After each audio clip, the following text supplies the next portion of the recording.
এক, প্রতিবাদ করার সময় আল্লাহকে ভুলে যাবেন না। ২, আল্লাহ তাআলা কখনো সীমালঙ্ঘনকারীদের পছন্দ করেন না। আল্লাহর উপর ভরসা রাখুন। ৩, যুগে যুগে অনেক বড় বড় জালেম শাসকের পতন হয়েছে, সুতরাং হতাশ হবেন না। ৪, যারা আজকে জুলুম করছে তাদের মনে রাখা দরকার, মাজলুমের দোয়া আল্লাহ তাআলা কখনো ফিরিয়ে দেন না। আসসালামু আলাইকুম ওয়া রাহমাতুল্লাহ। পৃথিবী সৃষ্টির শুরু থেকেই আল্লাহ তাআলা মানুষের প্রতি কিছু বিধিনিষেধ আরোপ করেছেন, যা সর্বযুগে সমানভাবে প্রযোজ্য, যার পরিবর্তন কখনো ঘটেনি। তেমনি মহান সত্তা আল্লাহ তাআলা নিজেও তার উপর কিছু বিষয় নিষিদ্ধ ও হারাম করেছেন, যার অন্যতম একটি কারো প্রতি জুলুম বা অত্যাচার না করা।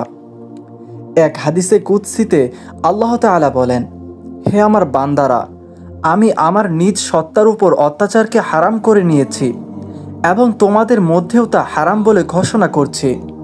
অতএব তোমরা একে অপরের উপর অত্যাচার করো না।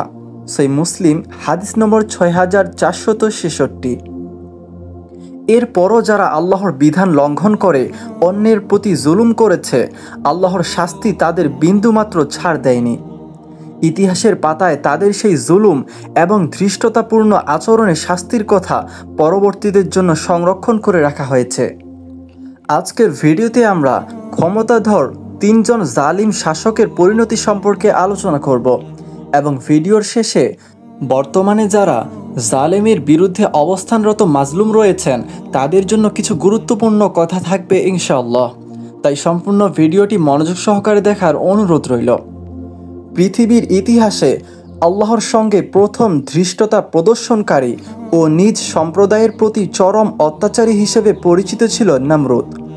আল্লাহকে নিঃশেষ করার জন্য আসমান অভিমুখে টাওয়ার নির্মাণ এবং নিজেকে প্রভু দাবি করার দুঃসাহস করেছে এই জালিম। দীর্ঘ ৪০০ বছরের শাসনামলে সে পৃথিবীতে ঔদ্ধত্য প্রদর্শন করেছিল চরম পর্যায়ে। অবশেষে আল্লাহ তাআলা শাস্তিস্বরূপ একটি মশা তার নাকে প্রবেশ করান। মশার অসহ্যকর জ্বালা যন্ত্রণা থেকে নিজেকে বাঁচাতে মাথায় হাতুড়ি দিয়ে আঘাত পর্যন্ত করে, কিন্তু এতেও তার শেষ রক্ষা হয়নি, বরং শাস্তির মাত্রা আরও বহুগুণ বেড়েছে। ইরশাদ হয়েছে, তুমি কি ওই ব্যক্তির অবস্থা চিন্তা করনি যাকে আল্লাহ রাজত্ব দান করার কারণে সে নিজে প্রতিপালকের অস্তিত্ব সম্পর্কে ইব্রাহিমের সঙ্গে বিতর্কে লিপ্ত হয়? যখন ইব্রাহিম বলল, তিনি আমার প্রতিপালক, যিনি জীবনও দান করেন এবং মৃত্যু ঘটান, তখন সে বলল, আমিও তো জীবন দান করি ও মৃত্যু ঘটাই। ইব্রাহিম বলল, আচ্ছা, আল্লাহ তো সূর্যকে পূর্ব দিক থেকে উদিত করেন, তুমি তা পশ্চিম থেকে উদিত করো তো। এ কথায় সেই কাফির নিরুত্তর হয়ে গেল। আর আল্লাহ এরূপ জালেমদের হেদায়েত করেন না। সূরা বাকারা আয়াত 258। ফেরাউনের ঔদ্ধত্য ও প্রভু দাবি। মুসা আলাইহিসসালাম ও তার সম্প্রদায়ের উপর ফেরাউনের ঔদ্ধত্য আচরণ এবং নিষ্ঠুর অত্যাচারের কথা কে না জানে। স্বয়ং আল্লাহ তাআলা পবিত্র কুরআনে তার অত্যাচারের চিত্র এভাবে তুলে ধরেছেন, ফেরাউন জমিনে ঔদ্ধত্য প্রদর্শন করেছিল এবং সে তার অধিবাসীদের বিভিন্ন দলে বিভক্ত করেছিল। তাদের একটি শ্রেণীকে সে অত্যন্ত দুর্বল করে রেখেছিল, যাদের পুত্রদের সে জবেহ করত ও নারীদের জীবিত রাখত। প্রকৃতপক্ষে সে ছিল বিপর্যয় সৃষ্টিকারী। সূরা কাসাস আয়াত ৪।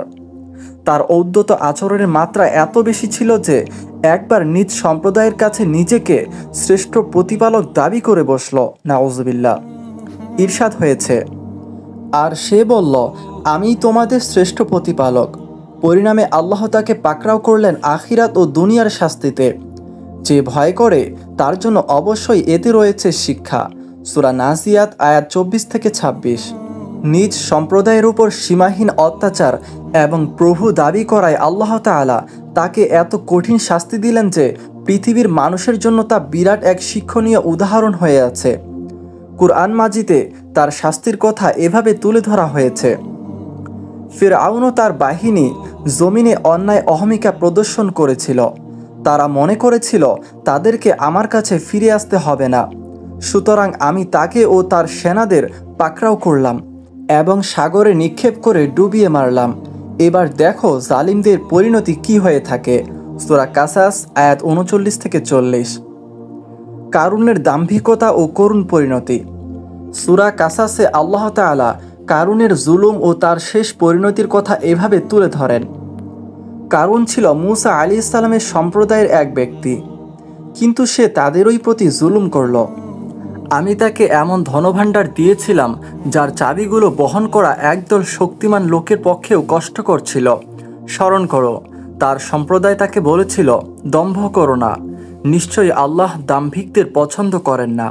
সে বলল, এসব তো আমি আমার জ্ঞান বলে লাভ করেছি। সে কি জানতো না যে আল্লাহ তার আগে এমন বহু মানব গোষ্ঠীকে ধ্বংস করেছিলেন, যারা শক্তিতেও তার অপেক্ষা প্রবল ছিল এবং লোক বলেও বেশি ছিল। অপরাধীদের তাদের অপরাধ সম্পর্কে জিজ্ঞেসও করা হয় না। পরিণামে আমি তাকে তার প্রাসাদসহ ভূগর্ভে ধসিয়ে দিলাম। তার সপক্ষে এমন কোনো দল ছিল না যারা আল্লাহর শাস্তি থেকে তাকে সাহায্য করতে পারত, এবং সে নিজেও পারল না আত্মরক্ষা করতে। ওই পরকালীন নিবাস তো আমি সেই সব লোকের জন্যই নির্ধারণ করব যারা পৃথিবীতে ঔদ্ধত্য দেখাতে ও ফাসাদ সৃষ্টি করতে চায় না। শেষ পরিণাম তো মুত্তাকিদেরই অনুকূল থাকবে। সুবহানাল্লাহ। সূরা কাসাস আয়াত ৭৬-৮৩। বর্তমানে কোটা আন্দোলনকে কেন্দ্র করে যে সমস্ত জুলুম নির্যাতনের স্টিম রোলার চলছে তা আপনারা সবাই অবগত আছেন। নতুন করে আর এর ব্যাখ্যা করছি না। তবে হ্যাঁ, এই মুহূর্তে যে যার অবস্থান থেকে যেভাবে প্রতিবাদ করছেন তা চালিয়ে যান। পাশাপাশি কিছু গুরুত্বপূর্ণ কথা অবশ্যই স্মরণ রাখবেন। ১. প্রতিবাদ করার সময় আল্লাহকে ভুলে যাবেন না। ২. আল্লাহ তাআলা কখনো সীমালঙ্ঘনকারীদের পছন্দ করেন না। আল্লাহর উপর ভরসা রাখুন। ৩. যুগে যুগে অনেক বড় বড় জালেম শাসকের পতন হয়েছে, সুতরাং হতাশ হবেন না। ৪. যারা আজকে জুলুম করছে তাদের মনে রাখা দরকার, মাজলুমের দোয়া আল্লাহ তাআলা কখনো ফিরিয়ে দেন না। সুতরাং সমস্ত মাজলুম মানুষদের প্রতি আমার অনুরোধ, সবাই আল্লাহ রব্বুল আলামিনের কাছে অন্তর থেকে দোয়া করুন।